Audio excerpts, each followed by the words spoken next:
Hello everyone. In last lecture we have started memory management. We have gone through what is paging and page replacement policy. In today's lecture we will going to learn B-Ladies anomaly, demand paging, tracing and segmentation. Let's see one by one. First we will see what is B-Ladies anomaly. This B-Ladies anomaly basically associated with the first in first out page replacement policy.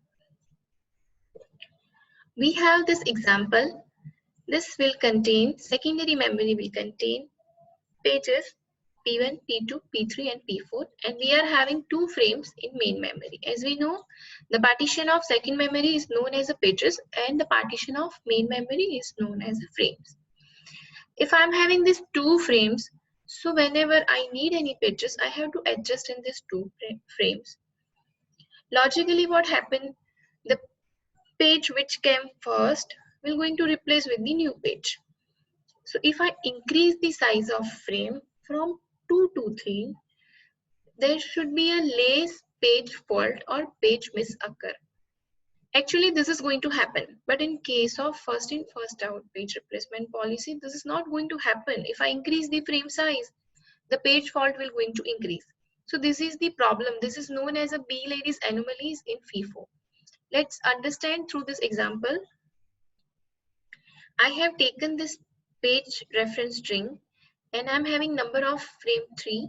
Using this 3 frames, first I will count page fault and then I have increased frame from 3 to 4. So again I am going to count the page fault using 4 frames. Let's see what happened. Actually this is going to reduce the page fault. So 5 will come first. It is not available in any frame, so page fault or page miss. Again 4 will come. It is also not available, so page fault. Okay. The reference string which is not available in these 3 frames and it is coming first time, it is known as a page miss or we can say page fault, and that I have shown by using the star. 5, then 4, 3 will come, it is also not there, so again I have to put star. Fine. Now 2 will come. So as per the rule of this FIFO, the page which came first, it will replace first. I have given you example last time that if one person stood in line of a ticket window, so the person who stood first has to leave first after getting the ticket. Then second one will going to get chance. Same way third one will going to get chance. Here 5 came first, so we have to replace it with 2. So in place of 5 we have to put 2. Again 2 is coming first time. That's why we have to put star. Page fault or page miss will going to occur. Now 1 will come. We have to replace 1 with 4 because next input was 4. That's why we have to replace it with 1. Again it is not available. That's why I have to put star. Page fault occurs. Now 4 will come. 4 I have to replace with 3. Again page miss or page fault. Page is not available in our reference in our frames. Now 3 will come. So I have to replace 3 with 2 because 2 is the oldest page. So 3 here, then 1, then 4, page fault. Now 5 will come. So 3, 5 will going to replace by 1, 5, 4. So again page miss. Now 4 will come. 4 is already there into memory. So page hit occurs. No need to put star. 3 is coming. 3 is already there into memory. So again there is no replacement of 3. Page hit will occur. Now 2 is coming. So how can I replace 2? I have to replace 2 by 4 because if we count 3 comes 4 times, 5 comes 3 times. So here 4 is 1, 2, 3, 4 and 5 times. So it is the oldest one and we have to replace it. 5. 2 will come in place of 4. 2 is coming first time, that's why star. Now 1 is coming. I have to replace 1 by using 3 because 3 is the oldest one. 1, 5 and 2. 1 is coming first time, that's why star. 5 is coming. 5 is already there into memory, so no need of replacement. We just have to copy and paste the values. Okay.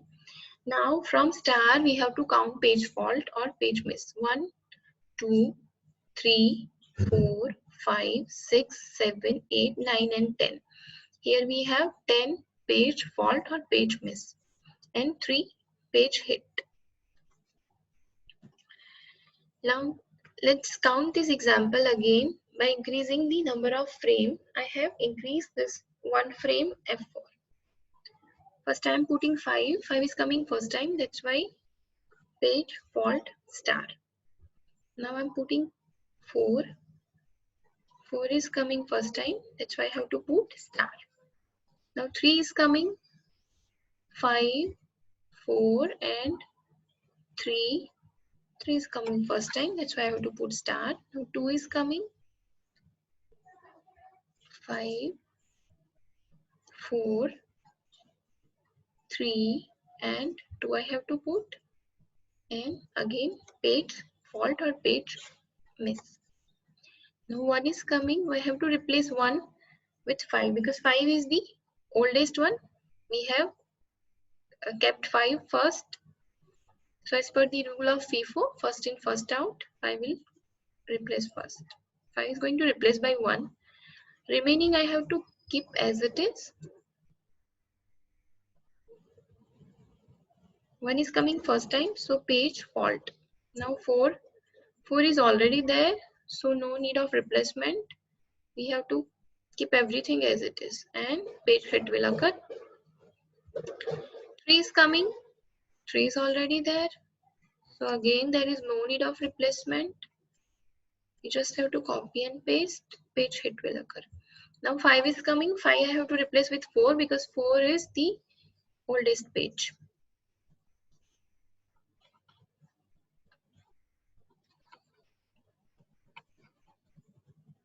And 5 is coming first time, that's why page fault will occur. Now 4 is coming and 4 is going to replace with 3. 1, 5, here 4, here 2. 4 is coming first time, that's why page fault. Now 3 is coming. 3 is going to replace with 2 because 2 is the oldest page. So I have to replace 3 with 2 and 3 is coming first time, that's why star. Now 2 is coming, I have to find out the oldest page. So among all this, 1 is the oldest page. I have to replace 1, 5, then 4, then 3. 1 is coming first time, that's why I have to put star. Now 1 is coming, where should I put 1? 1 is going to replace with 5. So 2, 1, 4, 3 and it is coming first time, that's why star. Now 5 is coming. So 5 I have to replace with what? 5 I have to replace with 4 because 4 is the oldest one among all the pages.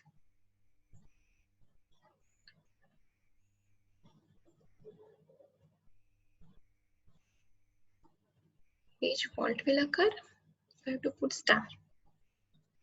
Now I have to count the stars so I can calculate the page fault. 1, 2, 3, 4, 5, 6, 7, 8, 9, 10 and 11. 11 are the page fault and here page hit are 2. So we can observe that by increasing number of frames, the page miss or page fault will going to increase, which is actually not going to happen. If we increase the frame size, then we need less number of replacement and page fault will going to reduce, but in place of this page fault will going to increase in case of FIFO. So this is the problem with the FIFO replacement policy, because the nearest pages are going to we can say replace frequently. That's why this is going to happen actually. Now the next topic is swapping. Okay, here we have to consider paging roughly similar to reading a book. When we read a book, we need to open only the page which we want to read. All other pages are not visible to us. In similar line, when process is loaded in main memory for the execution, it is divided into multiple fixed size chunks called pages. When processes need to execute some part, it loads some pages into main memory. As we know, although it is large, main memory is limited. We can't keep all the pages in main memory. So to free some memory, we have to bring pages into other memory. We need to store that pages on a disk. The task of moving pages from main memory to disk and vice versa is called swapping, means swap in and swap out. This is happened because of shortage of space in a memory. That's why we are moving pages from main memory to hard disk and from hard disk to main memory. So moving of pages is known as a swapping. The next thing is demand paging. You are providing something based on demand, not like everything we are providing like paging. Demand paging is a technique in which page is not moved from secondary memory to main memory until it is needed. Swapping and paging is a combination called demand paging. Demand paging is similar to normal paging, but the main memory difference is swapping is used in demand paging, that all pages remain in hard disk and then this time it is needed to RAM to swap in and swap out. It is changes the way it works with the concept of swapping. The reason normal paging happens differently from when we execute a process in operating system, that process is first stored into the hard disk and it is saved as the process pages. The demand is known as a lazy evaluation, a system that uses demand paging. A process start execution with no page in a RAM and they are brought into RAM as needed, unless the process is required it or demanded. For example, I'm having secondary memory and I'm having page number 1, 2, 3 and 4.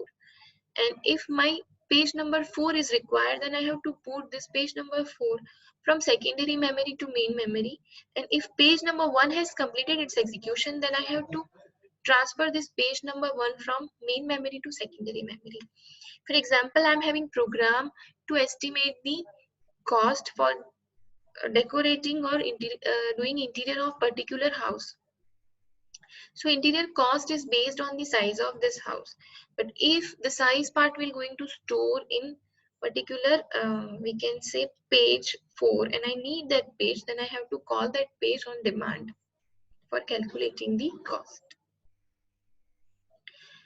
So what are the advantages and what are the disadvantages? The first advantage is this requires less memory and does not have to load too much pages. Swapping time is going to reduce because the entire process swap does not need, we just need to swap some pages. It is going to increase the level of multi-programming. But here we are doing swap in and swap out. It creates a more page fault. The next technique is tracing. Let's see what is tracing.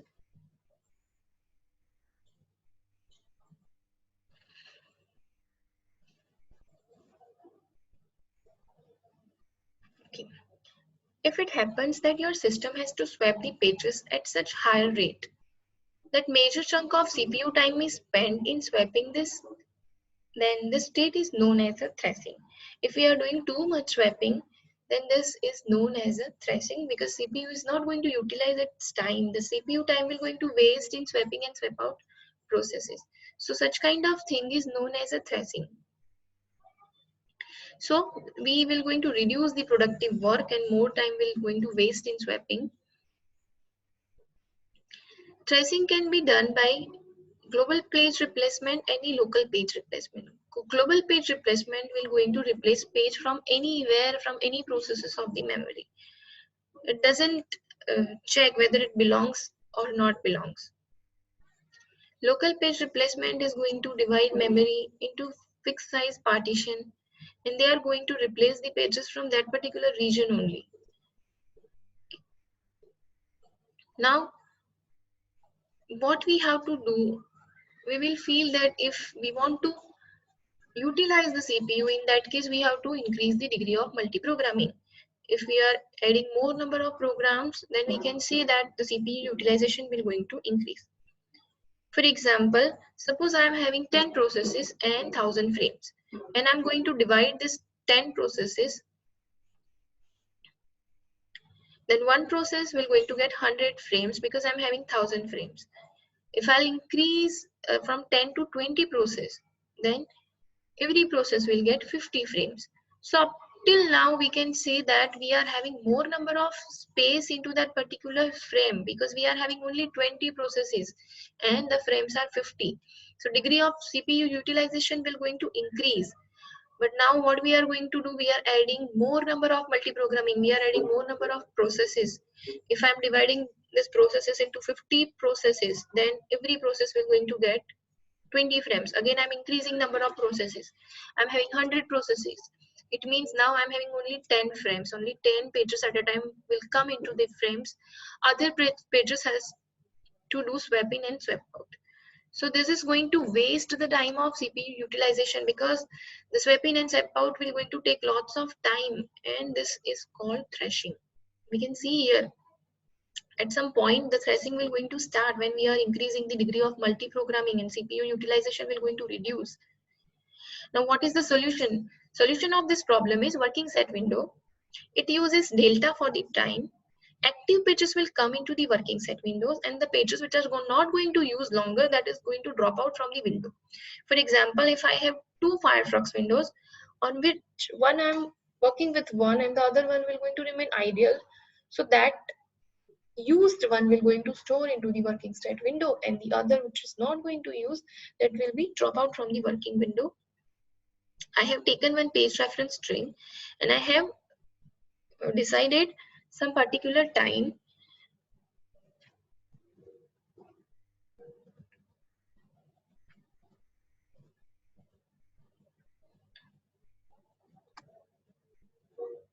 We can see that this time is known as a T1 and this time suppose is known as a T2. So these are the frames which comes under the working set window at time T1.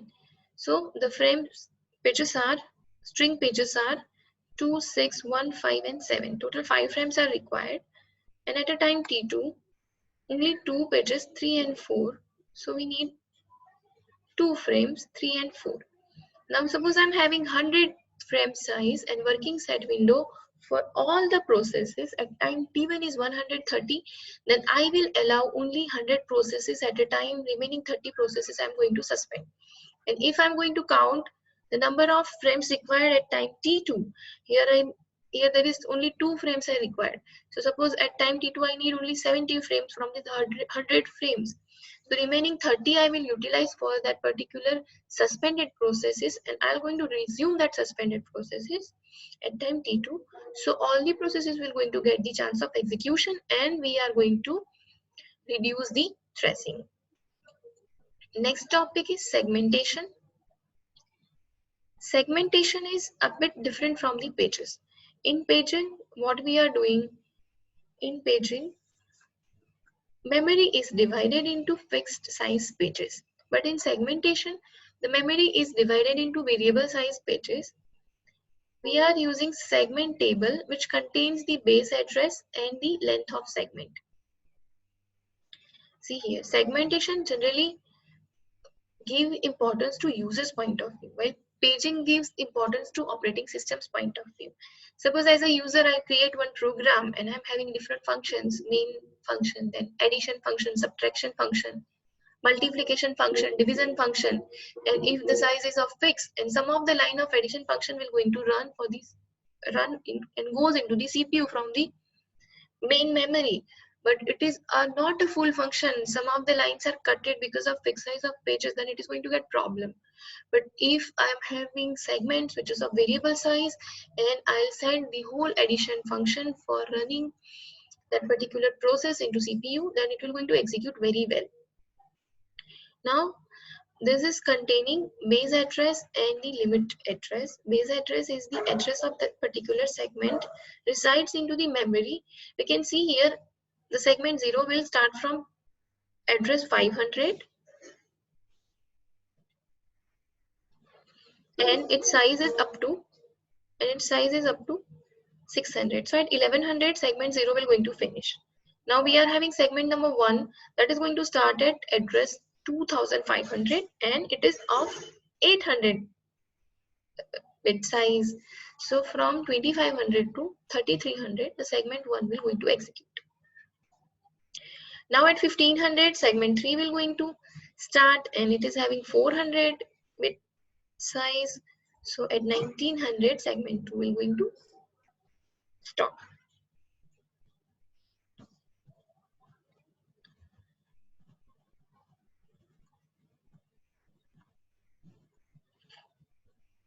Now how exactly it will going to work? We have gone through the physical address of main memory.